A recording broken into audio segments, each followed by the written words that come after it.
अस्सलाम वालेकुम मेंबर्स, कैसे हैं आप सब? खैरियत से हैं? तो आज का हमारा सेकंड डेमो लेक्चर है और ये डेमो जो है हम दे रहे हैं trauma rehabilitation and special population के हवाले से। तो इसमें जस्ट हम कुछ एक जो हैं टॉपिक्स और उनकी कुछ बेसिक्स ही डिस्कस करेंगे। बाकी टॉपिक्स और बाकी जो डिटेल्स हैं वो इंशाल्लाह हम अपने बाकायदा लेक्चर्स में डिस्कस करेंगे।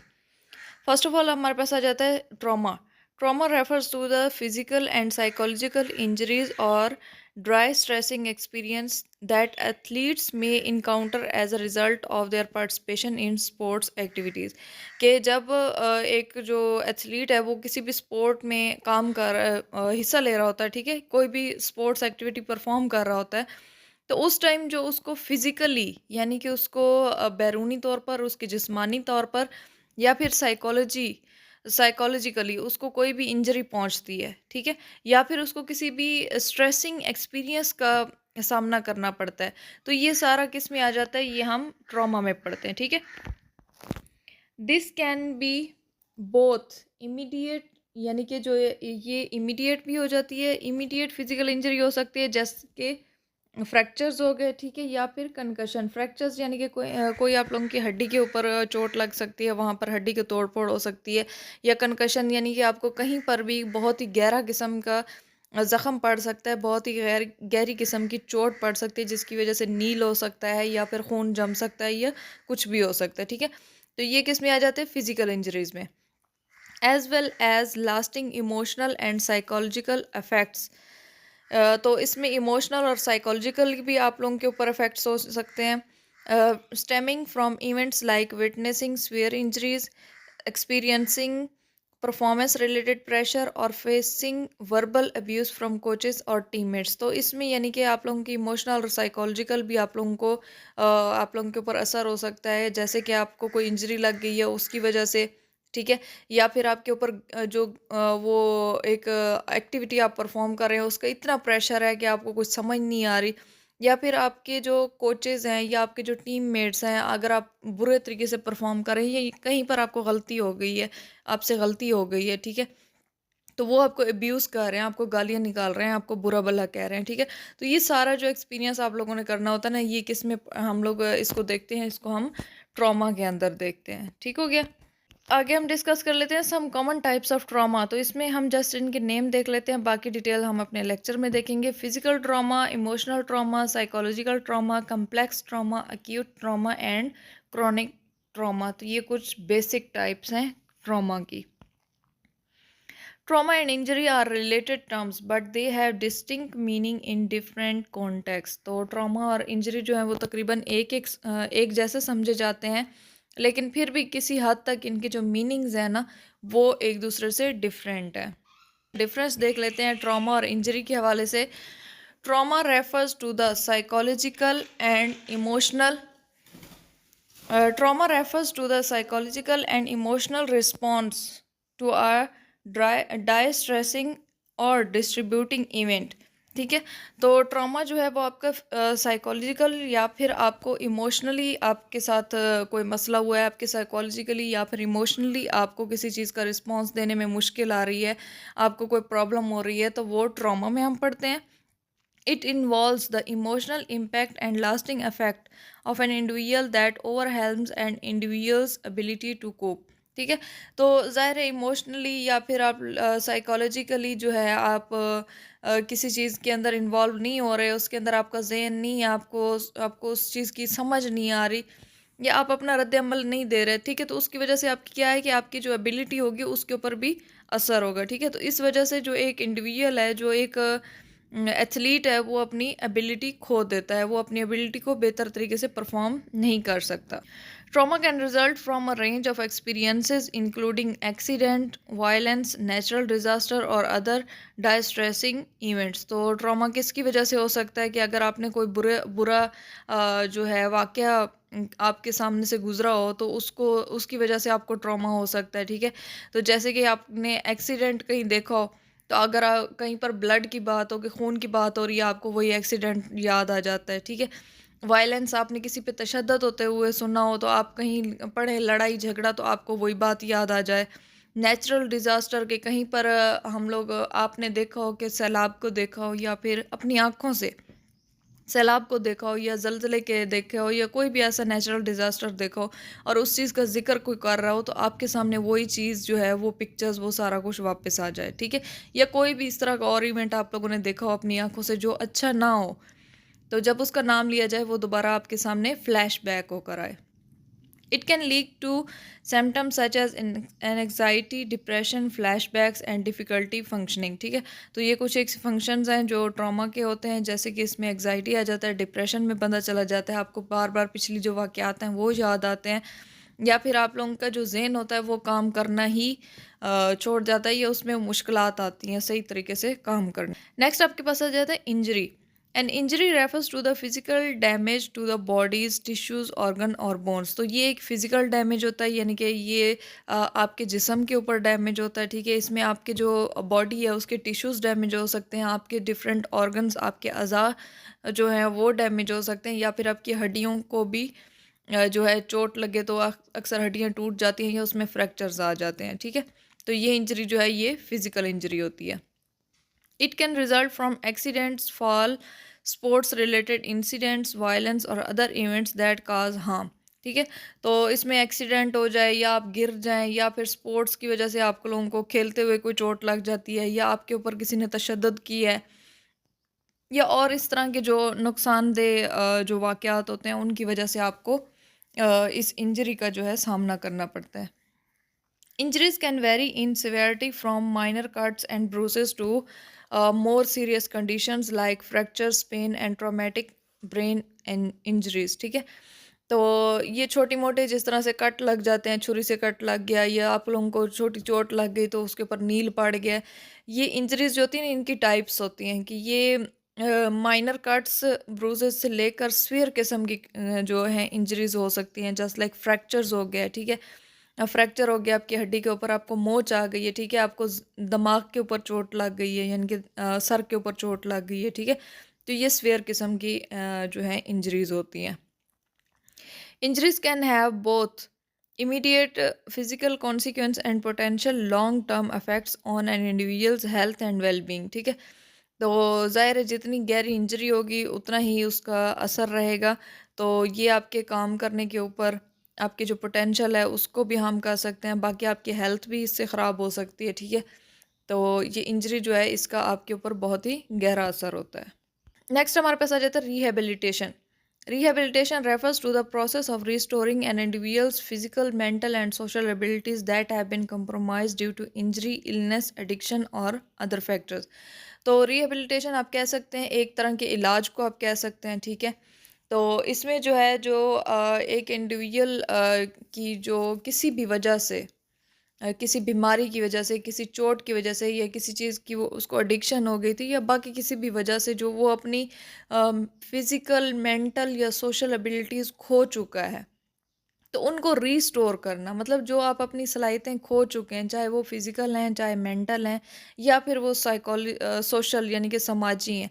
अगर आप किसी भी वजह से वो सब कुछ खो चुके हैं, तो उनको वापस लाने का जो अमल होता है, उनको किसी तरीके से बेहतर बनाने का, उसको ठीक करने का, उस आपको पहले जैसा बनाने का जो अमल होता है वो रिहैबिलिटेशन कहलाता है, ठीक है? It often involves medical, therapeutic and psychological interventions to help the persons regain functional independence and improve their overall quality of life. तो यानी कि मेडिकली कोशिश की जाती है कि उस इंसान को ठीक किया जाए, थेरेपीज़ के ज़रिए ठीक किया जाए, या फिर साइकोलॉजिकली कुछ ऐसे जो हैं एक्टिविटीज़ परफॉर्म की जाती हैं कि ताकि वो इंसान जो है दोबारा अपनी पहले वाली ज़िंदगी गुजारे, अपनी जो पहले वाला जो उसका एक way of life, living life था, वो सारा गुजारे, ठीक है? तो ये सारा किस में आ जाता है? रिहैबिलिटेशन में। Rehabilitation can encompass various types including, तो इसके अंदर बहुत सारी जो हैं टाइप्स आ जाती हैं, जिसमें से कुछ एक आपको गिवन है। Physical rehabilitation, cognitive rehabilitation, cardiac rehabilitation, drug and alcohol rehabilitation, psychiatric rehabilitation, vocational rehabilitation, sports rehabilitation, paediatric rehabilitation, neurological rehabilitation and pulmonary rehabilitation. तो इनकी डिटेल इंशाल्लाह हम अपने लेक्चर में डिस्कस करेंगे। नेक्स्ट हमारे पास आ जाता है इंटेलिजेंट क्वोशंट, जिसको आईक्यू पे कहते हैं, ठीक है? आईक्यू की फुल फॉर्म जो है इंटेलिजेंट क्वोशंट है, ये एमसीक्यूज में भी पूछा जाता है। The concept of IQ was developed by various researchers over time, and there isn't a single person who presented a specific IQ formula. ठीक है, तो IQ के जो फार्मूला है वो किसी एक जो है रिसर्चर ने परफॉर्म नहीं किया, बल्कि इसमें काफ़ी सारे नाम आ जाते हैं और ये काफ़ी टाइम से जो है इसके ऊपर काम हो रहा था. One of the earliest attempts to quantify intelligence was made by Alfred Binet in the early 20th century. तो इसमें वाज़ह तौर पर जो एक नाम आता है वो 20वीं सदी में अल्फ्रेड बेनेट का आता है. Who develop the first modern intelligence test, जिसने पहला इंटेलिजेंस टेस्ट जो है डेवलप किया था. मतलब पहले आईक्यू पे काम तो काफ़ी लोग कर रहे थे, लेकिन उसके बारे में फिर भी एक सही तरीके से जो है उसका रिजल्ट कोई नहीं दे रहा था. लेकिन अल्फ्रेड बिनेट ने जो है 20वीं सदी में इसके ऊपर काम करके तो इसका फर्स्ट मॉडर्न इंटेलिजेंस टेस्ट जो है वो इसने प्रेजेंट किया था.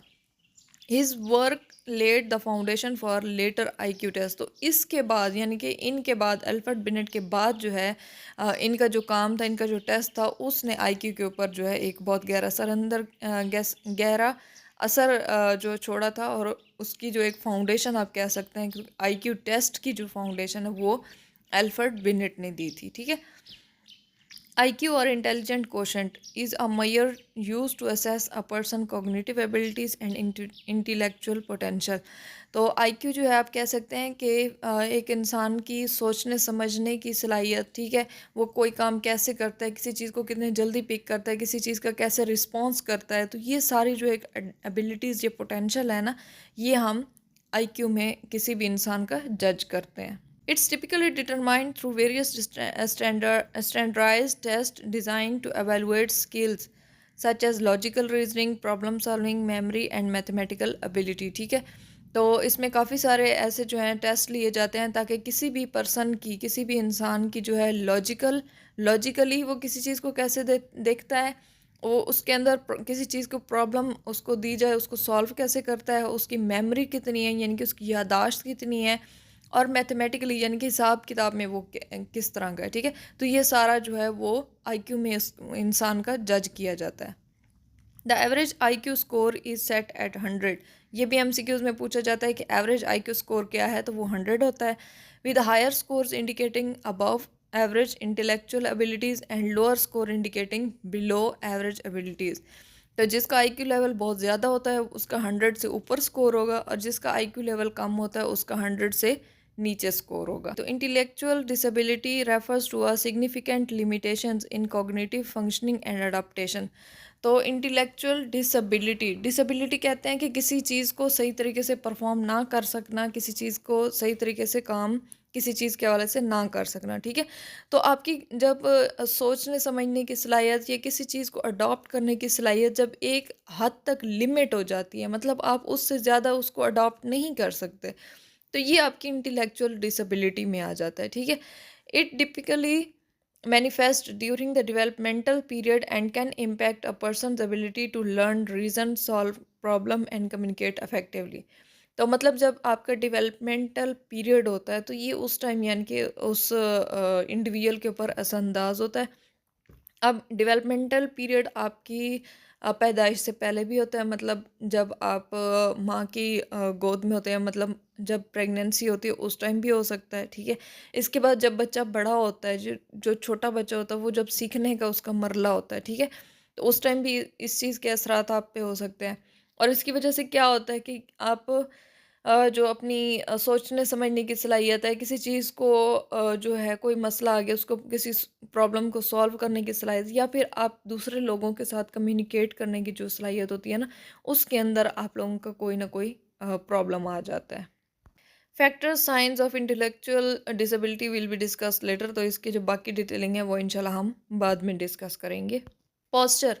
The word posture is derived from the Latin word postura, which means position और arrangement. तो posture जो लफ्ज़ है ये एक लातीनी लफ्ज़ है postura, जिससे derive किया गया है posture. ठीक है, और postura का मतलब लैटिन में इसका मतलब होता है किसी चीज़ की पोजीशन या किसी चीज़ की अरेंजमेंट. ठीक हो गया.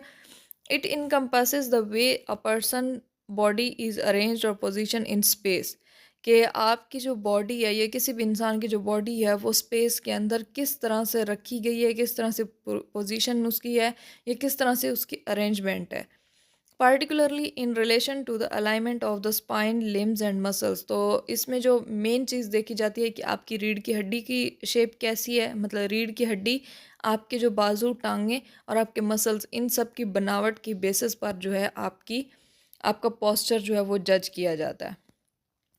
Posture refers to the way your body is positioned when sitting, standing or lying down. It is the position of the body. तो posture में आपका देखा जाता है कि आपकी बॉडी आप बैठते हुए, खड़े होते हुए या लेटे हुए किस पोजीशन में है, ठीक है, या किस तरह से है, तो ये उस बॉडी की पोजीशन कहलाती है। इसकी क्लासिफिकेशन, इसकी टाइप्स और कॉजेज ऑफ पोस्चर जो हैं वो इंशाल्लाह हम डिटेल में अपने लेक्चर में पढ़ेंगे। Postural deformities are also known as postural abnormalities और postural disorder। तो जो इसके अंदर बीमारियां सी आ जाती हैं, या जो एक नॉर्मल इंसान से हट के जो postures होते हैं, ठीक है, तो उसको postural deformities कहा जाता है, और इसके अलावा उसको postural abnormalities या postural disorder भी कहा जाता है, ठीक है। Some common types of postural deformities include, तो इसमें कुछ कॉमन टाइप्स की जो हैं डिफॉर्मिटीज़ हैं, जैसे कि scoliosis, kyphosis, lordosis, flat back syndrome, forward head posture, rounded shoulder, anterior pelvic tilt, postural lateral shift, uneven leg length, knock knees and बो लेग्स। तो इनकी डिटेल्स भी हम इंशाल्लाह बाद में विद पिक्चर्स डिस्कस करेंगे। Disability. A disability is a physical, sensory, cognitive, or intellectual impairment that can significantly impact a person's ability perform everyday task or participate fully in society। ठीक है, तो यानी कि आप अगर किसी भी वजह से अपनी फिजिकल, यानी कि आपकी जो परफॉर्मेंस है, जो आप बॉडी को यूज़ करके, अपने अज़ा को यूज़ करके कोई काम करते हैं, सेंसेस यानी कि आपके जो 5 सेंसेस हैं उनको यूज़ करके कोई काम करते हैं, कॉग्निटिव आपकी सोचने की सलाहियत या समझने की सलाहियत, इन सब के अंदर जब आपकी कोई ना कोई मसला आ जाता है, कोई ना कोई प्रॉब्लम आ जाता है, आप सही तरीके से इनसे काम नहीं कर सकते, ठीक है, तो वो आपकी किस में आ जाती है, वो आपकी डिसेबिलिटी में आ जाती है, ठीक है। Disability can be categorize into several broad groups based on the nature of impairment. तो इसमें कुछ इसको बेसिक और ब्रॉड ग्रुप्स में डिवाइड किया गया है। Physical disabilities, sensory disabilities, cognitive disabilities, psychiatric disabilities, communication disabilities, developmental disabilities, invisible disabilities, acquired disabilities, degenerative disabilities, temporary disabilities। ठीक है, तो ये सारी डिसेबिलिटी की कुछ टाइप्स हैं जो कि हम इन डिटेल बाद में डिस्कस करेंगे। Mental retardation, it is also known as intellectual disability. ठीक है, तो ये सोचने समझने की सलाहियत में जो आपको प्रॉब्लम आ जाती है या उसकी जो डिसेबिलिटी होती है उसको मेंटल रिटार्डेशन कहते हैं। मेंटल किसको कहते हैं?